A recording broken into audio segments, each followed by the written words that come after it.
Good afternoon. Mark Mix here at the Norman Zimdahl Studios at the National Right to Work Legal Defense Foundation building in Springfield, Virginia. It's great that you've joined us for a little bit of a lunch update, if you will, on some labor policy and important issues. And we have a really important issue today to talk about. I've got our Vice President and Legal Director, Bill Messenger, with us, and our attorney, Glenn Taubman, who's been with us for, he wants to say, several decades. We think that his mom left him in a basket at the front door at the foundation. But Glenn has been one of our experts on the National Labor Relations Board and other issues relating to employee rights and employee freedom. And today we want to talk a little bit about what the Supreme Court has done. We certainly follow the issue when the Supreme Court rules on something. But, you know, sometimes their most important decisions are the things they don't do. And so today we're going to talk about a case that they did not take relating to some employment issues at the Port of South Carolina in Charleston, South Carolina, and specifically the Hugh Leatherman Terminal, which was a $1 billion investment by the Port Authority in South Carolina. It was the first new terminal built since 2009 in America. It's the most technologically advanced, but it has become the target of a significant battle between organized labor and the shipping companies that are designed to use it and deliver cargo there and make the East Coast a better place for, the supply chain and those issues. And so this issue started way back in 2021 when this terminal went online, I think April 9th of 2021. They received their first ship at the Hugh Leatherman Terminal to be unloaded. And about 2 weeks later, there was a significant lawsuit filed in New Jersey by the unions about this port. And so today, I want to go to these two experts that have been following this issue, and we've been involved in the issue since the inception of it, all the way up to about 3 weeks ago when the Supreme Court decided not to hear the case. And I don't want to get into too much detail because it's important that we let Bill and Glenn do that. So, gentlemen, one of you take the question about what happened and where we are and kind of the facts of the situation. So, this started, as you say, back in 2011. There was a huge supply chain problem in this country. If you remember, during the COVID pandemic, there was huge supply chain problems. There were port strikes all over the place. And lo and behold, the state of South Carolina had already invested $1 billion in a brand new port that was ready to open to alleviate the supply chain problem. So what happened?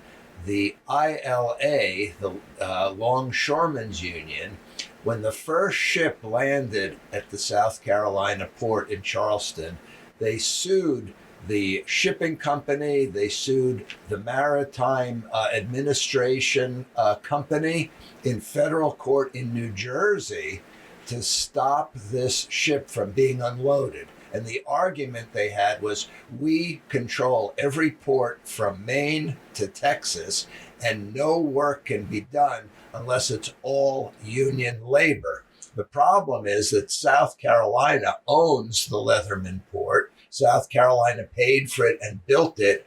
And South Carolina crane operators had been the only people doing work at the entire port of Charleston for these lift crane operations, these very sophisticated cranes. But the ILA came in and sued and said, this has to be our work too, even though they had never done this work in South Carolina. And of course, this caused a huge uproar. And so the Ports Authority, among other things, besides defending that lawsuit, they filed NLRB, National Labor Relations Board, charges alleging that this was all a secondary boycott to prevent the operation of their port.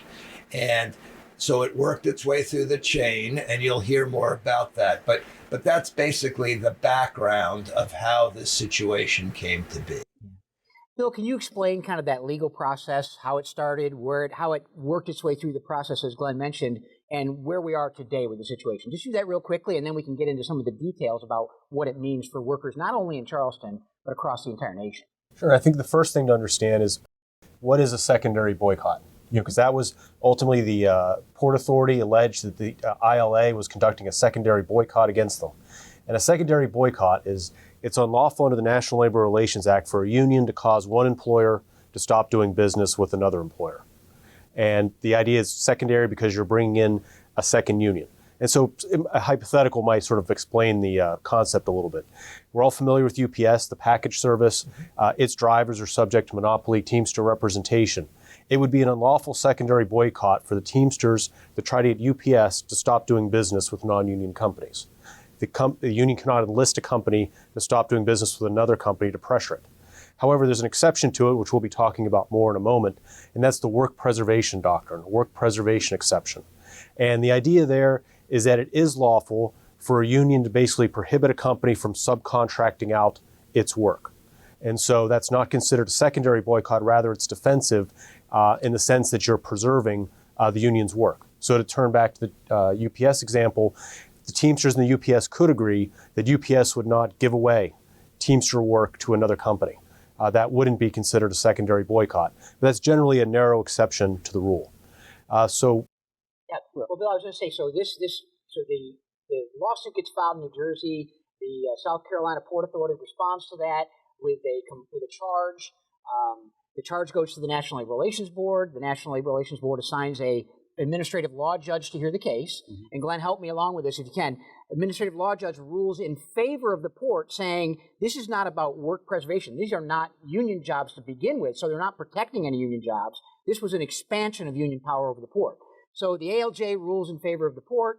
The union files a charge, appeals to the National Labor Relations Board. Take it from there. So exactly as you say, there was a 2-day trial before the administrative law judge, and he ruled that this was not work preservation, that the union was actually seeking new work that it never had.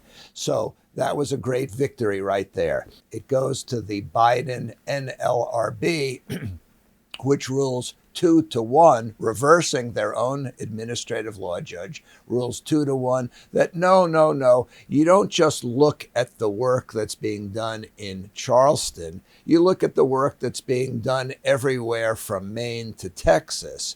And if you look at it on this broader scope, then the 2-1 Biden NLRB majority said that's work preservation.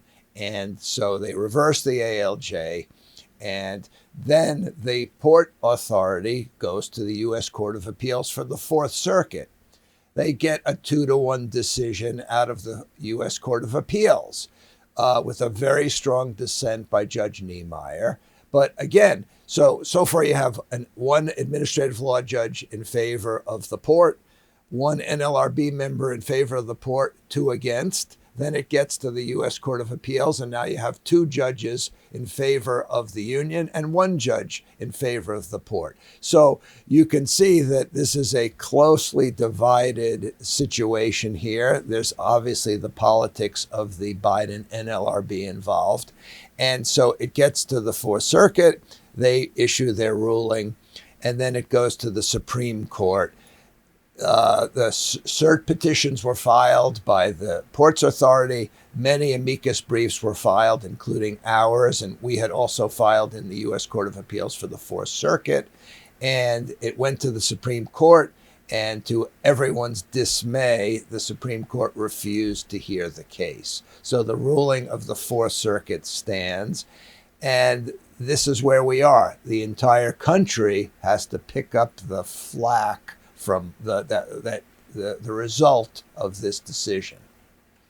Bill, let me ask you this. So yeah, we got involved at the Fourth Circuit. We filed a brief there indicating that they should go back to the original administrative law judge. It wasn't about work preservation, but we also argued the secondary boycott issue, I think, in our brief there. Mm-hmm. And then at the Supreme Court, we filed a brief asking the court to hear the case, to hear the arguments of both sides, and make a decision that we thought would be protective of the illegality of a secondary boycott, first and foremost. Can you explain why the foundation felt like we needed to be involved in this case? To protect the non-union employees at the South Carolina port and in general. Because the ultimate target of most secondary boycotts at the end of the day are employees. Unions want work or want to expand their monopoly representation over non-union employees. And one weapon they want to use is a secondary boycott. Get one employer to refuse to do business with a non-union employer with the idea of coercing it to unionize. And that was the whole idea here. The ILA filed a lawsuit against the Maritime Association to get it to stop doing business with the Leatherman terminal in order to grab the jobs of those crane employees there who were non-union.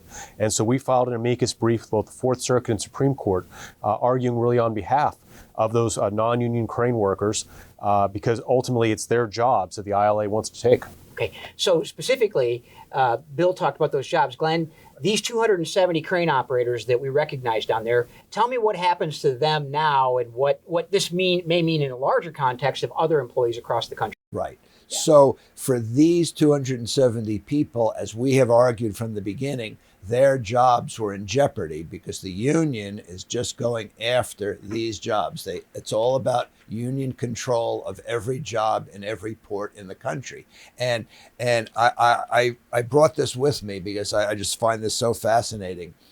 After we filed our brief in the Fourth Circuit, the union responded, and they said in their brief, in response to our arguments, quote, "The national right to work argument seems mainly to be based on the mistaken belief that the ILA's enforcement of the master contract will somehow cause state workers to lose their jobs." So they argued to the court that, we were making it up, that state workers would not lose their jobs. But yet, as soon as the Supreme Court refused to hear the case and their control of this port got locked in, they were quoted in an article in the local papers saying they have members who are prepared to operate the cranes at the Leatherman terminal to reopen the port facility immediately. So on the one hand, they told the court, we're not posing a threat to the jobs of these state workers. But then they said, we have people that are ready. So what's going to happen to those 270 state workers now?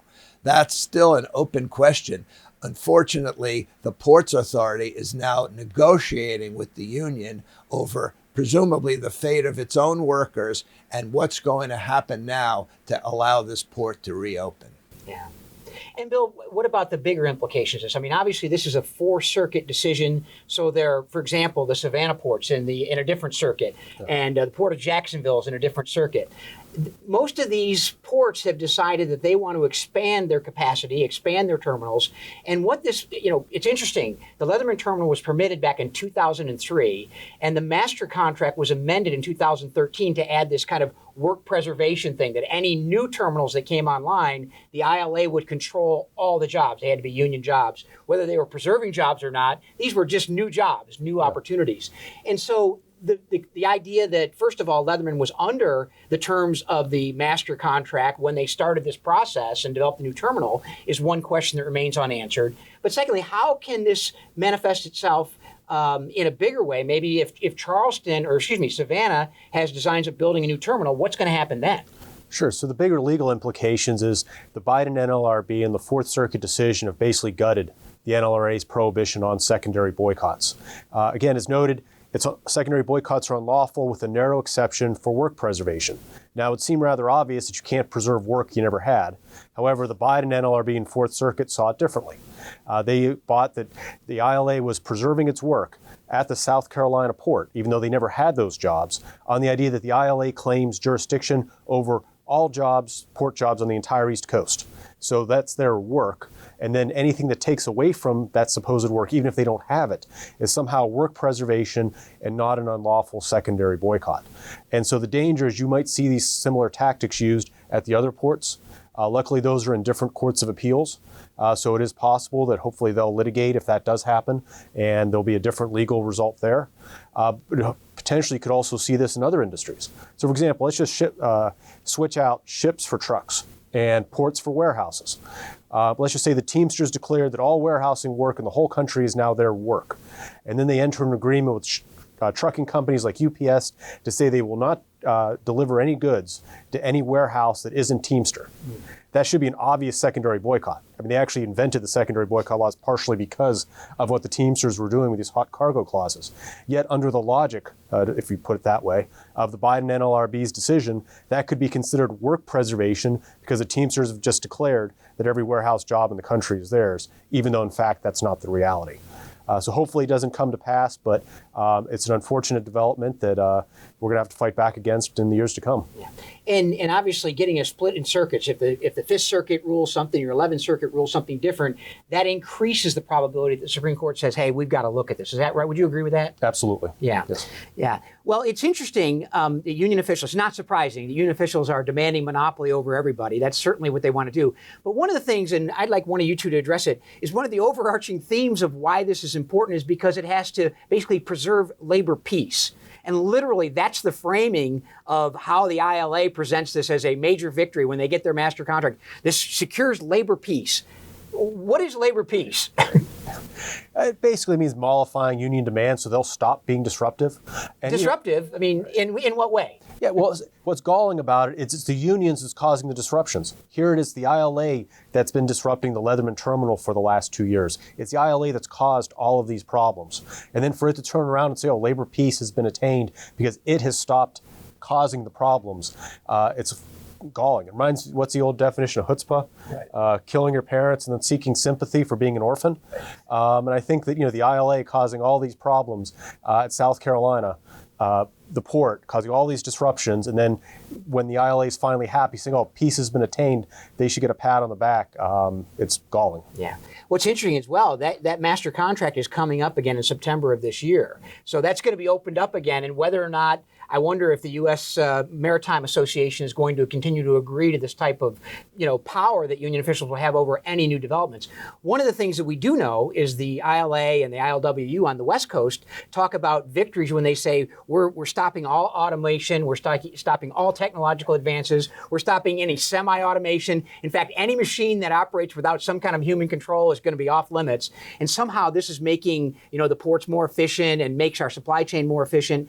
Obviously, we care about workers and their jobs and their opportunities, but the idea that a union has this type of power, union officials have this type of power, not only over a state that owns the port, but the association that negotiates on behalf of the carriers, literally, I think they have something like 58 or 50 members or something to their carrier group on the East Coast over the 14 major ports. But it's amazing that this private group gets this type of power and then exercise it in the way they have here. And then the Supreme Court says, hey, no harm, no foul. We see what the Fourth Circuit did was perfectly okay. This is part and parcel of the Biden administration's operation of Americans' labor law. I mean, they are just turning power over to unions at every phase of the unionization process, from getting them in through card checks to preventing them from getting voted out. It's all about handing union power to the bosses. And that's exactly what this is, and we're seeing it in so many contexts. So that's sort of the national disaster, if you will. I mean, what a constraint on the economy, what a constraint on the supply chain, and to talk nothing about worker freedom. Not one of these South Carolina crane operators who worked for the state of South Carolina ever said, oh, yes, I want to be unionized by the ILA. I want to go through a hiring hall that the ILA maintains to parcel out these jobs. Not one. So what about their freedom to work in a right-to-work state? Now they, assuming they even have a possibility of holding their own jobs, they're under the thumb of the ILA. Yeah. Explain that, Glenn. You talked about the hiring hall. What is the hiring hall? Maybe people may not be familiar with that particular term, but it is a process in which these 270 former employees, or I guess they're current employees at this point, but in order to get work, to get back up on the crane that they operated for all these years in what was a hybrid labor model for Charleston going back 40 years, I think, back there, what does that mean to them now? Right. So a hiring hall is when you have to go through the union to secure your own employment. There's this theory that says, well, the union acts as like an agent of the company, and it helps the company because it helps secure a steady stream of labor. So they have a hiring hall. So these people have to basically apply for their own jobs and go through this hiring hall, assuming they can. And they're going to be at the bottom of a seniority list because hiring halls generally work by seniority. So the idea that these people may even be able to get their own jobs back seems remote because they won't have seniority within this greater hiring hall. Glenn mentioned the implications of this, but and the Biden NLRB and the Biden Department of Labor and all these other things, and in this dramatic expansion of union power over workers, and it comes from basically all directions right now. It's kind of an all hands on deck government program to give union officials more power over workers. And Bill, there's one decision that the NLRB made back in August of last year called CEMEX. In the short time we have left, just go over what this means to workers. And obviously, this has an impact not only on South Carolina and their workers, but has an impact on workers across the entire nation. And the foundation's been actively involved in this process. But give us a little quick overview of what happened with that CEMEX decision. Yeah. So basically what CEMEX brought in is mandatory card check, something that the unions have wanted for decades. They've never been able to get it through Congress. So now the Biden NLRB has just made it up and just declared the mandatory card check is now the National Labor Relations Act. So just to provide some context, the preferred method for unionization is to allow employees to vote in a secret ballot election. Privacy of the voting booth, they make a decision then. However, a less favorable option is what's called a card check. That's where the union goes around to each individual and tries to get them to sign a card. In the presence of the union organizer, the union can misrepresent what it's about, etc. The union collects the cards. And then if the union collect cards from a majority, the employer can recognize the union as the employee's monopoly representative without an election. However, there's always been an important caveat. The employer doesn't have to do it. The employer could say, no, I'm not going to recognize you based on these cards because I don't know how you got them. If you want power here, you have to win a secret ballot election. That's been the law for decades. All of a sudden, the Biden NLRB changes everything in a decision called CEMEX. It suddenly declared that if a union walks into an employer's door and says, we have cards from over a majority, it is unlawful for the employer not to recognize that union, with a small escape hatch, and then within the first 2 weeks, the employer is now allowed to demand an election. Not the union demanding an election, but the employer affirmatively has to do it. However, that's actually a false hope because the Biden NLRB then followed up and said, oh yes, if the employer commits any unfair labor practice charge during the collection of the cards or thereafter, the election's off, card checks in, union's now in power. And it's a real trap because I tell you, for the Biden NLRB, anything an employer does is an unfair labor practice. I mean, some of the stuff they're making up to declare to be unfair labor practices almost comical if it wasn't, so disturbing. So this idea is basically mandatory card check with this sort of false hope of an election an employer can demand, but that election can be taken away if the Biden NLRB and unions can accuse the employer of any kind of Yeah. On another issue, we've got someone watching that asks a question, and this goes back to the all hands on deck empowering of union officials. The question is, does this impact independent contractor rule? The independent contractor rule that was, I think, is being released and goes into effect perhaps today. I'm not sure. I know the joint employer issue is another issue, but does someone want to address the independent contractor rule? Well, what I would say about the independent contractor rule is when somebody is an independent contractor, they're really not covered by the National Labor Relations Act. So the whole point of trying to say that independent contractors are really employers or employees is to have them unionized. So I can't speak to the rule per se that our questioner is asking about, but what I can say is there's a built-in bias of the NLRB to classify people as workers and not as independent contractors, because you can't unionize independent contractors, but you can unionize regular rank and file workers.